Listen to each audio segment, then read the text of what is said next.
And welcome, everyone, to this week's edition of This Week in the USHL. Bernie Corbett here with you once again as we head from the mid-March to the Ides of March in the USHL schedule. Playoff races, again, very tight in both the Western and Eastern Conference.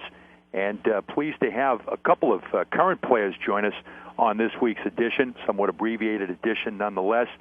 First up is going to be Nick Mattson. Nick is a defenseman with the Indiana Ice.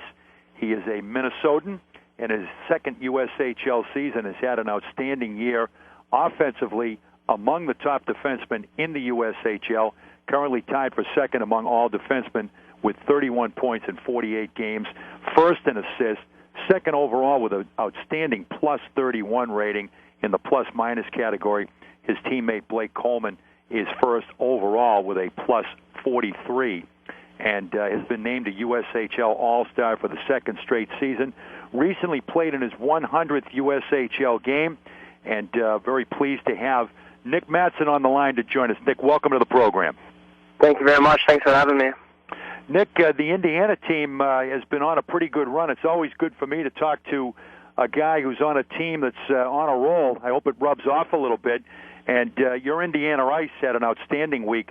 Winners of all three of the games that you played last week were able to secure a playoff spot for the seventh straight season for the franchise, and it's a fourth consecutive year with 30 wins.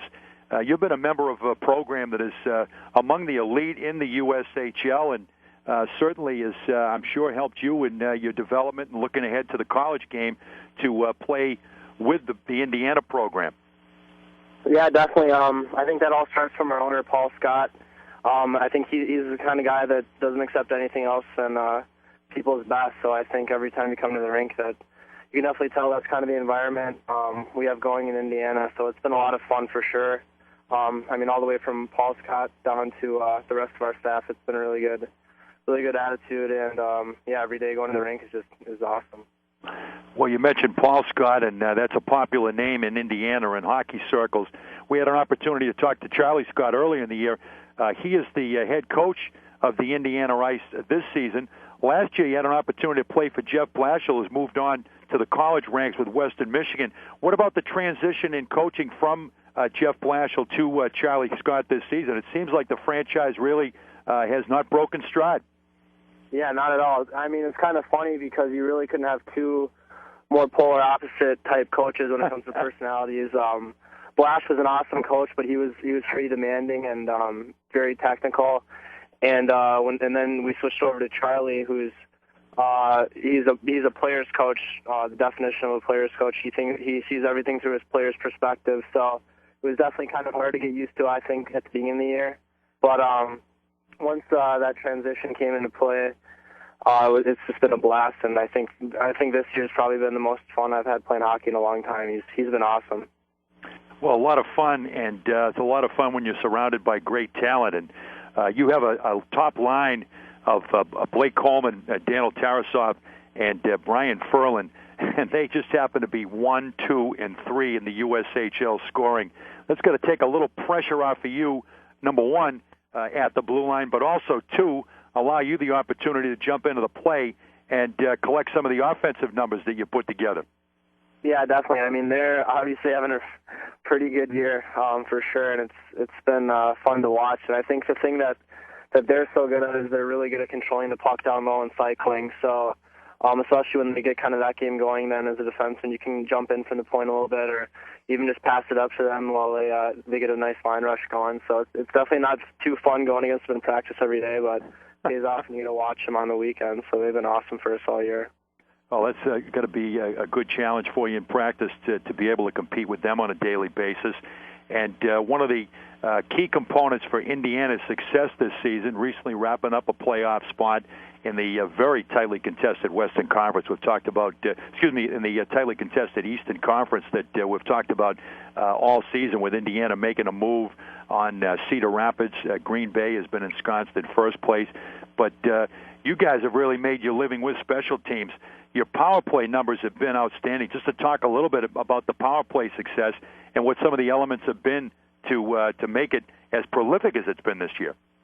Yeah, I think this year especially our coach has just given us a lot of space for creativity. We really don't have any set plays or anything. He just kind of lets us go out there, and obviously we have a basic format, but really he wants us just to go out there and make plays. And I mean, nothing too wild, but just to play creative and kind of get the other team moving around a bit. So, and it's pretty easy when you have guys like Ferland, Tarasoff, and Coleman up front. And then, I mean, it's pretty hard to stop those guys 5-on-5, let alone 5-on-4. So I think that's really been the key to the success. You've also enjoyed some great success on the PK. Case in point, last week, and not only outscoring your opponents 20-1 over the course of the week, but anytime you can kill 22 of 23 of the opponent's power plays, that's quite an accomplishment for a team at any level. Yeah, and I guess we kind of have to have a good PK because we've been liking to take a lot of penalties lately, so we've been in the box a lot. But, yeah, again, our coaches really, I think it kind of applies to all stages of our game. They give us kind of a format systems-wise, but then they really let us play and play to our strengths. So it's really a pro style compared to maybe a coach who tells you got to go here and there in certain situations. So it really lets you grow as a player, and I think you're starting to see the benefits of it for us now. Well, it sounds like the system you played in this year has allowed you to be very intuitive, very instinctive overall, and that's got to bode well with you moving on to the North Dakota Fighting Sioux program with Coach Dave Haxtell. That's often a team that is highly creative offensively and has the ability to really play with their instincts and their hockey sense.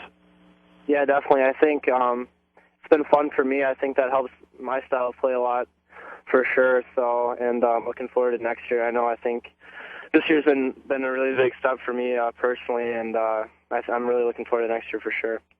Well, you got 15 college commitments currently on the Indiana ice. A number of your teammates will be moving on.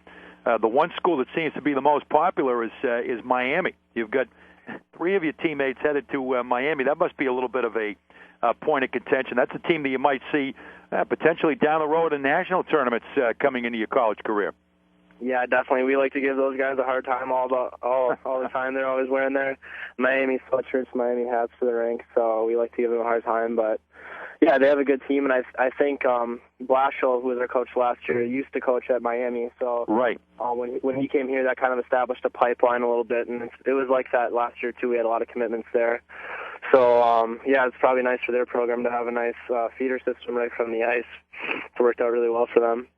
And Nick, coming from Minnesota, just to talk a little bit about your background before coming to the USHL. This is your second USHL season, and just to tell us a little bit about what some of your early development was in the Gopher State. Yeah, I played. I guess in Minnesota you play within your town rather than a AAA system. So I grew up playing. My town was Chaska, and we actually had a really good town. Just off my Pee Wee team alone, which would be 6th and 7th graders from one town, we had 7 kids who are currently committed to D1 schools. So I think that's pretty surprising just from one town. And then from there, I played my freshman year at Chaska, and then I moved on to the national development team my sophomore and junior year, and then I played the past 2 seasons here in Indiana. Well, a pretty varied background to get you ready for the college game, and just lastly, wanted to mention about playing in Indiana. You know, we've had an opportunity to talk to many of the coaches and general managers around the league this year, and also some of the players about what the feeling is, what the atmosphere is to play in some of the USHL cities, and what about the experience of playing for those fans in Indiana? It's been a blast. I think the rink we play in, I think, is around 100 years old. So there's a lot of history, obviously, and they used to have a lot of great minor league teams here. I think this is actually the rink that Gretzky played in when he played for the Racers, so they have a big Gretzky poster in there. That's and right. It's been really fun. I know coming from Minnesota, I wasn't so sure on the hockey environment in Indiana, but I've been surprised at how passionate the fans are. Well, you take note of that poster, because I think Gretzky was about 3 years younger than you when he played there. Yeah, definitely. Then I think he went to high school right by the rink too, actually. So we kind of get a kick out of that for sure. It's kind of funny to be where he used to be. I guess that's kind of a small known fact about his career, because he was only here for a couple of weeks, if I got that right. So it's kind of funny. That's right before he moved on to Edmonton, and as they say, the rest is history. And Nick, want to wish you the best of luck moving on here as the USHL race.